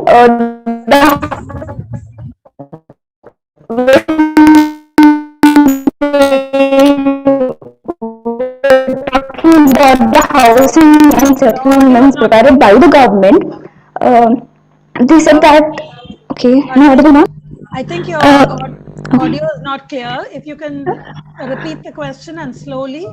Yes, ma'am. Am I audible right now? You're audible, but it's not very clear. Just try again, slowly. Yes, ma'am. So, yes, ma'am. So, we had tribal and rural camp recently, where the people of that locality, rural and tribal area, they said that the housing that provided by the government was not up to the traditional way. So, they found it difficult to have habited or living in that location.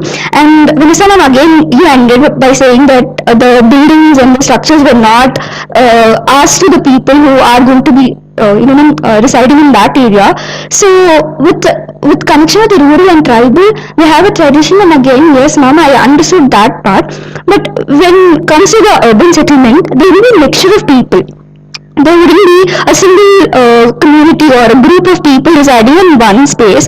So how is it possible for the government to have enlisted all the people's need? And because one building, of course, around 20 to 30 families from different culture and tradition would have possibly to have settled there. So how is it possible for the government to incorporate everything in a building, ma'am? Okay. Marie, would you like to take that? And frankly, the audio was not clear. I'll summarize her question for please. you. Yeah. So I think she said in a recent camp, and Vaishni, tell me if I'm correct, I'll just summarize. In a recent camp they attended, they learned that some of the tribal people in a housing area had found their housing not suitable for their cultural lifestyle and had therefore abandoned this housing. But she says in an urban situation where you have to have so many people settled in one site, how is it possible to ensure this cultural appropriateness of housing for different groups when you're doing such a big housing scheme? What are the ways in which one can address that problem of diversity of people within a mass housing kind of a context? Am I right, Vaishni? Yes, ma'am. Absolutely. Yes, ma'am. Let me take again the instance of the permanent housing provided for the fisher folk in Kadalur and other adjoining areas. So there again, the housing design itself was done in consultation with the communities, how they wanted the kitchen to be placed. Some never wanted the bathroom inside the house, but outside. So the basic, from the design to the layout, some wanted a terrace to dry their fish. Some said, I want another sort of extended structure where I can have an extended family. So I need one more person to be living up. So I can have a temporary sort of a thatched structure on my roof. So the entire design was done in consultation with the communities. And yes, for the tribal, they have a different way of life. They need more of land where they can have a goat and chickens and all that. It's part of their way of functioning. So that can't be provided. That sort of luxury doesn't come in a city where you can have them land or a separate villa type of housing provided where they can have their own backyard. But in the basic design of the houses, and when it takes Samuthopuram sort of an example, having egalitarian housing, the communities are first consulted and made them to accept that this is what is being provided by the government, and whether within that existing system, if there are any minor changes to be done, it could be accommodated by the housing board. Otherwise, I think it is a tightrope to tread, and everything is not available as per our wishes. So they also have to conceive that yes, urban housing is expensive and this is a different way of life. They should be adhering to this standard, and it's just not accepting to live there, but not subletting and going back to where their roots were. And we're trying to give them a better way of functioning and coming up. Because the next generation, of course, they're trying to educate them and bring them more civilized and mainstream with the society. So I think the acceptance factor is there. In Gudwanjeri also, the government has given them pata land and they've set up their own houses. And there you see, yes, they also are coming up with toilets within their homes. They have a paka house, and the roads are all well laid and maintained. The waste management is happening. So we say tribals, we have to look in how their present way of life is. In fact, they are all now coming up very well and blending with the society, the mainstream. Okay, thank you. Vanessa, would you like to also add anything to that response? And then we have 2 more questions after that. So Vanessa, if you just want to say something to this question of cultural appropriateness in urban housing. Yeah, I think, as you pointed out, it might be very difficult for government to consult everyone. We do agree. But there could be certain basics, certain things. For example, in Thirumbakam, there is only one tap facility which is available in the bathroom and not in the kitchen. This is not a big decision, right? This is something which you ask people, they will tell you, okay, I either want it here, because you just imagine you can fetch water from the kitchen and use it for bathroom, but not the other way around. It is also a dignity issue, right? So in that cases, we may not be able to, at least there will be a little win-win situation if there is a consultation process. In this case, housing is constructed, people are shifted. I think it should be the other way. People are consulted, then housing should be provided. See, what basic minimum the government with its ambit can try. Now there is a zero consultation process. All that we are saying is at least try something, instead of just closing the avenue of consultation. Yeah, and I'd just like to add to that I think historically it has been, and also currently, if you look at many other countries like Brazil, etc., when they design housing for the urban poor, they do take into account that there are livelihood spaces that can be integrated into these places.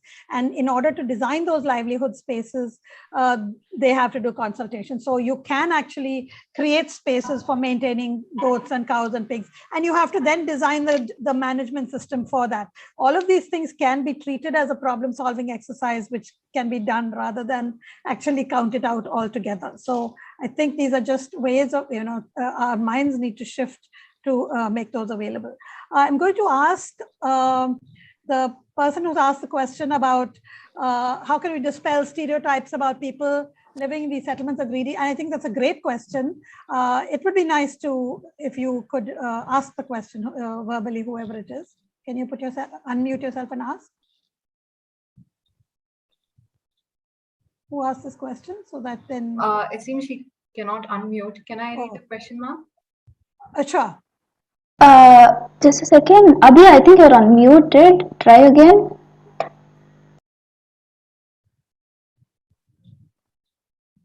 No, you can't. Okay. Yes, Okay. can I read? Sure. How can we dispel the stereotypes about people living in these settlements as being greedy because they rent out of these houses, mostly held by people living the core of the society, that is privileged people? That is, the stereotypes are coming from them. Okay. Yes. And who would like to take that question? Any one of you? Yeah. It is a stereotype, as you said, and it is a mindset which has to be changed. And now probably there's more of sensitization which needs to also happen parallelly so that these notions are dispelled. The rigorous process of allocation of houses I have been through, and we have seen all these families being thoroughly rigged from the, yes, you can get a BPL certificate and a green ration card, but then the entire issue is providing the homeless a home. So that is the core objective of the entire housing program. So the notions, stereotypes, they are just stereotypes. We have to dispel that only by promoting or advocating for the sake of these people who are need a home, and bring these richer generations to also contribute for this entire housing program. They need not have to be a CSR, they need not have to be a government alone. They can be also individual philanthropists who can come forward to do this sort of a support for these homeless people. So unless you are going to talk about it now, social media is there where we can bring on Insta stories and talk about the way of life. Vanessa showed lovely pictures of people advocating for housing and the need for better facilities. So all that should come in the light. Unless people are watching all these and having evidences, this stereotype will not change.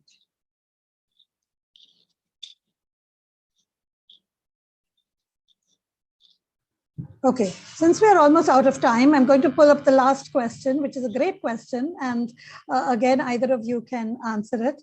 And that question is, when does housing for all become an environmental problem? So is there a trade-off here between housing for all and the ecology of the city? So Vanessa, do you want to give it a shot? So I would again go back to the first video that they showed today.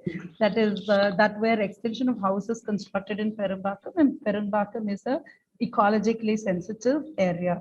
So, and we've had that flooding was, there has been flooding. See, the thing is, people who were shifted to Perumbakkam were primarily people who were living in the riverbeds.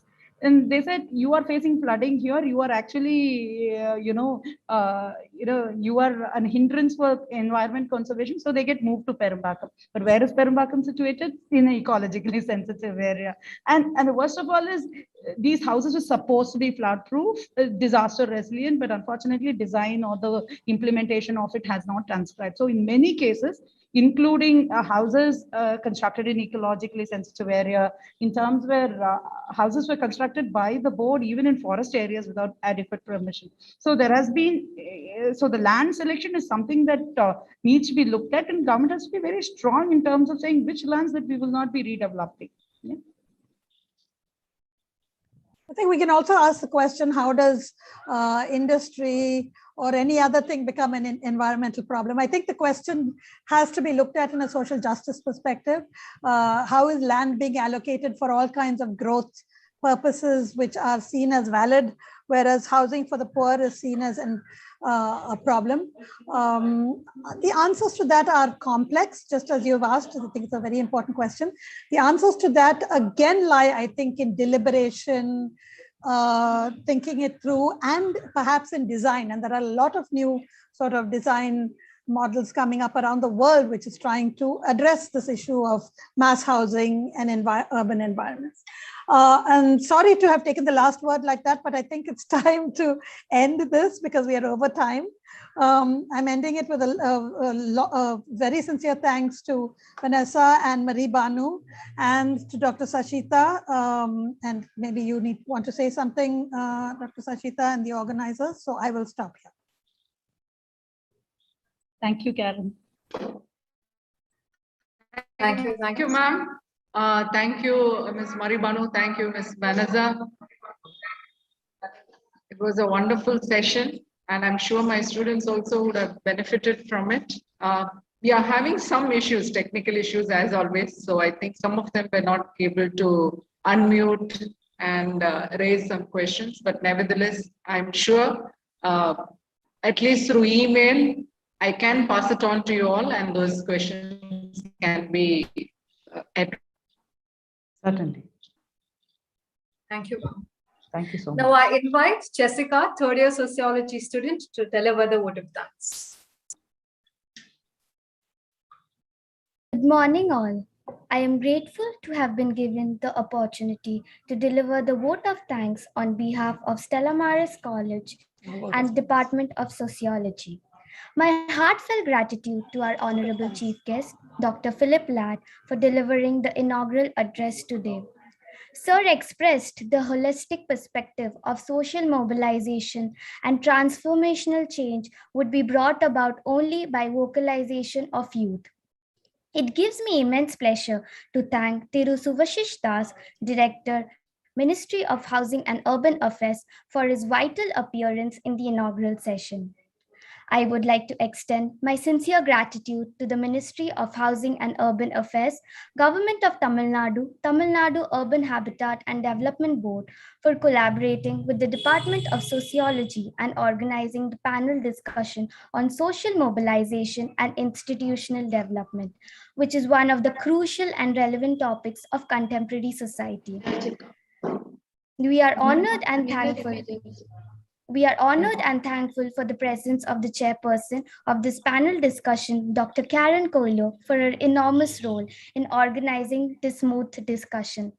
Ma'am briefly touched upon the progressive stages of this housing mission, starting from Nehru mission to Ray mission, followed by ongoing mission, explaining the problems of urban poverty. We have been fortunate enough to have your support, ma'am. Ma'am has also obliged us to think about the real issues such as housing versus job and much more. We are honored to have our panelists, Ms. Mari Banu and Ms. Vanessa Peter, amongst us today. Ms. Mari Banu shed light on one of the major perspectives, that is social audit and housing, problems faced by the rural people due to relocation, sustainability, specifically explaining us and helping us to analyze from the point of view of quality and quantity of life.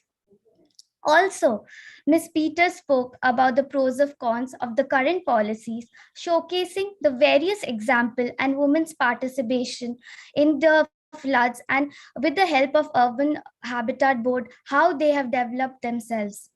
They truly have enlightened our minds, facilitated this discussion, and compelled us to think from varied perspectives. A special mention to our respected sister, Principal Rosie Joseph, and Sister Susan, Secretary of Stella Maris College, Chennai, for their presence and for being the pillar of support always. I would like to thank Dr. Sasita, Head of the Department, Faculty of the Department of Sociology, for organizing this event and helping us to have an in-depth understanding of urban development. Thank you, Honorable Chairperson, respected speakers, our most valued guests, and our beloved students. It's a privilege to have you all here amongst us. I hope this was an insightful session to you, as it was for us. Thank you.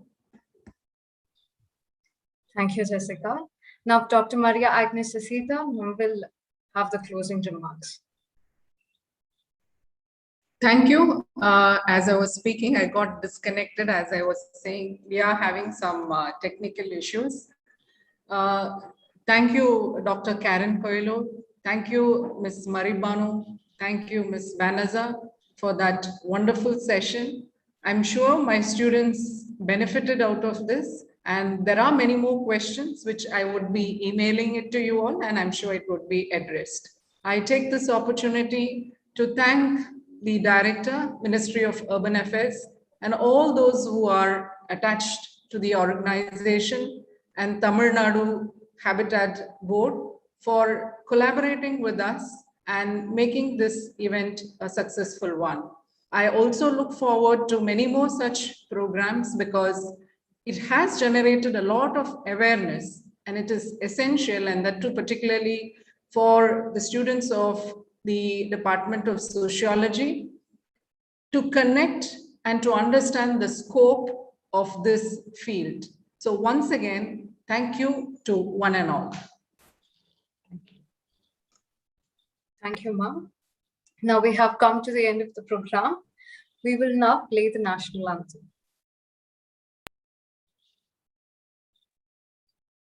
जनगण मन अधिनायक जय हे भारत भाग्य विधाता पंजाब सिंध गुजरात मराठा द्राविड उत्कल बंगा विंध्य हिमाचल यमुना गंगा उच्चल जलधि तरंगा तव शुभ नामे जागे तव शुभ आशीष मांगे गाहे तव जय गाथा जनगण मंगलदायक जय हे भारत भाग्य विधाता जय हे जय हे जय हे जय जय जय जय हे।